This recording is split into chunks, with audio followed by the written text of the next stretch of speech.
मेरी बीवी को यहाँ से कोई नहीं ले जा सकता, समझ गए? मैं सिर्फ आखिरी बार तुमसे कह रही हूँ शादुलो, तुम फौरन मेरी पोती को मुझे वापस लौटा दो, वरना मैं ये पूरी हवेली तुम पर ढा दूंगी। एक भी आदमी यहाँ से जिंदा बच के नहीं जा सकेगा।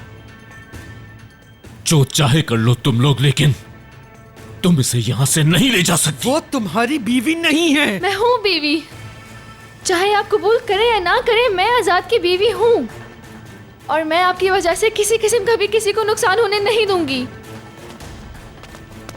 तुम यहाँ क्या कर रही हो? दूर ही रहो तो बेहतर है, कोई बीच में आए तो अच्छा नहीं होगा। एलिफ मेरी बहू है, तुम दखल अंदाजी नहीं कर सकते। अब आप छोड़ दें। ये सब क्या हो रहा है यहाँ? जहान बेटी, मैं अपनी पोती को लेने आई हूँ। मैं बता चुका हूँ ये कहीं नहीं जाएगी। रुक जाए, बस कर ले, मत करें ये सब। आजाद। एलिफ,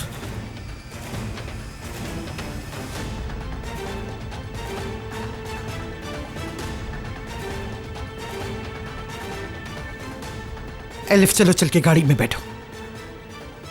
तुम हमारे घर से किसी शादुलो को नहीं ले जा सकती। वो शादुलो नहीं है, वो मेरे साथ जाएगी। दादी जान जाए यहाँ से। एलिफ, अगर आपको इतना ही शौक है मुझे यहाँ से ले जाने का, तो आपको मेरी बात सुननी होगी पहले, उसके बाद मैं आपके साथ आ जाऊंगी। उसके बाद से जैसा आप कहेंगी वैसे ही रहूंगी और आपसे पूछे बगैर एक कदम भी नहीं उठाऊंगी, मगर सिर्फ एक शर्त पर। एलिफ,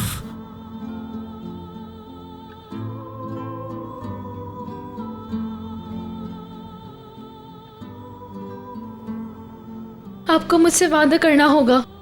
मैं हरगिज तुम्हारी शराइत पे कोई सौदेबाजी नहीं कर सकती और कोई वादा नहीं कर सकती। चलो चल के गाड़ी में बैठो। वादा तो करना होगा दादी जान, सिर्फ एक ही शर्त पे मैं आपके साथ चलूंगी।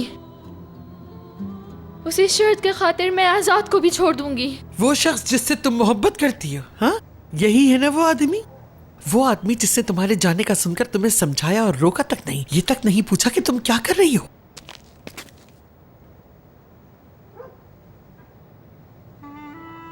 किसी को दुख पहुंचाना कोई आपसे सीखे और कोई गुस्से में कैसे आएगा ये भी अच्छे से जानती हैं आप अच्छे से जानती हैं।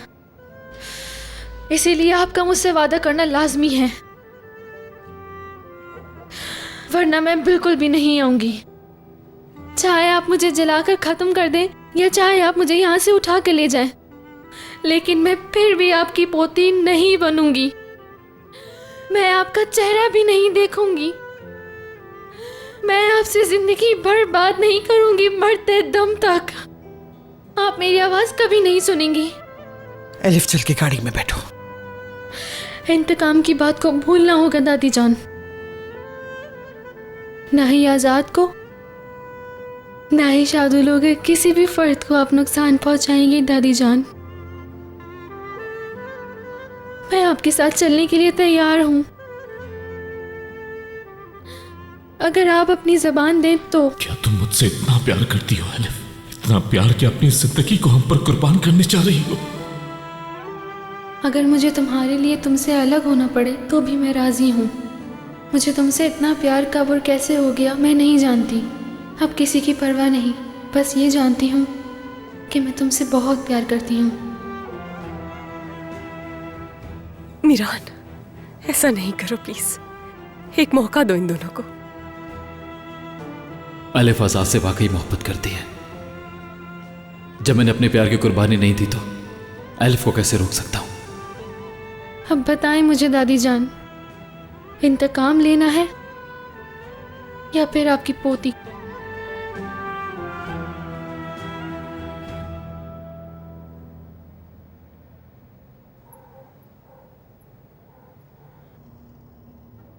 जब मुझे तुम्हारे बाबा और अम्मी की खबर मिली तो घर के बाहर सहन में बैठी हुई थी मैं। एक आदमी आया, उसने जाके चौकीदार से कुछ कहा। मुझे सुनाई नहीं दिया और न ही मैं समझ सकी, लेकिन मैं उसकी आंखें कभी नहीं भूल सकती। वो दर्द भरी आंखें, और फिर जब मुझे उस खबर के बारे में पता चला तो आग लग गई मेरे अंदर।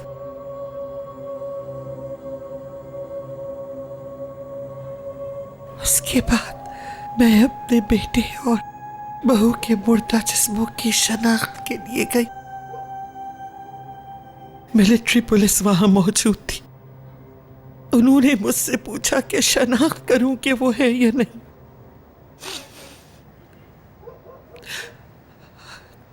तुम्हारे बाबा को सर में गोली लगी थी। वो अपने खून में लथपथ था। उसके हाथ और पैर दोनों बंधे हुए थे। वो लड़ नहीं सकता था, नहीं भाग सकता था। तुम्हारी अम्मी उसी के करीब पड़ी हुई थी। उसका लिबास फटा हुआ था। दरहकीकत तुम्हारे बाबा तुम्हारी अम्मी को बचाते हुए मारे गए थे। खामोश! बस और कुछ नहीं कहेंगी आप। चुप हो जाएं। खामोश! नहीं रहूंगी, मैं खामोश नहीं रहूंगी, नहीं रहूंगी मैं खामोश। तुम्हें हर लफ्ज सुनना होगा। आज तक मैं खामोश रही ताकि किसी को कोई तकलीफ ना हो, कोई परेशान ना हो, लेकिन तुम्हें सुनना होगा। तुम्हें हर लफ्ज सुनना होगा। झूठ है ये। तुम्हें शर्म नहीं आती जरा सी भी अपने मरे हुए बेटे के बारे में झूठ बोलते हुए? हमें कोई शौक नहीं है तुम्हारी ये झूठी बकवास सुनने का। तुम्हें सुनना होगा, तुम्हें सुनना होगा, तुम सबको सुनना होगा। और तुम्हें भी सुनना होगा एलिफ। सुनो कान खोल के ताकि तुम्हें पता चले तुम मुझसे किस चीज की मांग कर रही हो। कैसे तुम्हारी आंटी और अंकल इस दुनिया से रुखसत हुए। खामोश! खामोश! खामोश! झूठ बोल रही है ये औरत। झूठ नहीं, मैंने अपनी आंखों से देखा था। मैं खुद वहां मौजूद थी।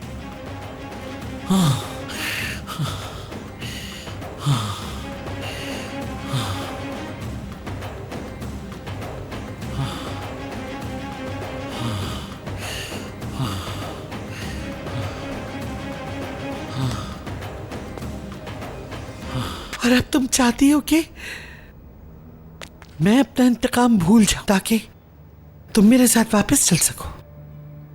ये सब जो मैंने तुम्हें बताया पिछले 28 सालों से, जब भी आंखें बंद करती हूं मेरे सामने ये मंजर आ जाता है। बताओ मुझे एलिफ,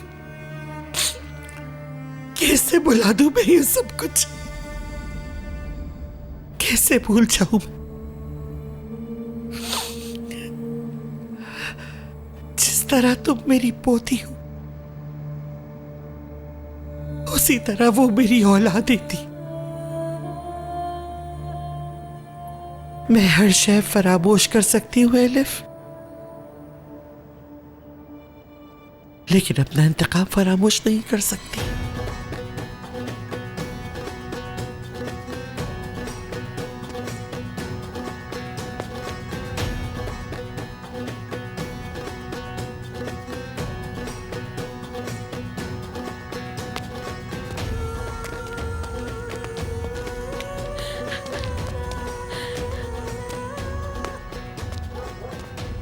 मैंने तुम्हें तुम्हारे हाल पे नहीं छोड़ा है एलिफ, लेकिन मुझे पूरा यकीन है कि ये शादी असली नहीं। आजाद ने तुमसे शादी की सिर्फ मुझे रोकने के लिए। वो तुम्हें हाथ तक नहीं लगाएगा, वो तुमसे मोहब्बत नहीं करेगा, क्योंकि वो भी एक शादुलो है अपने दादा की तरह। तुम उससे मोहब्बत करती रहो मेरी पोती। सब्र और मोहब्बत, समझ जाओगी कि वो तुमको नहीं चाहते। इस मोहब्बत की आतिश में जलती रहो ताकि एक दिन तुम खुद अपनी ही मोहब्बत की दुश्मन बन जाओ।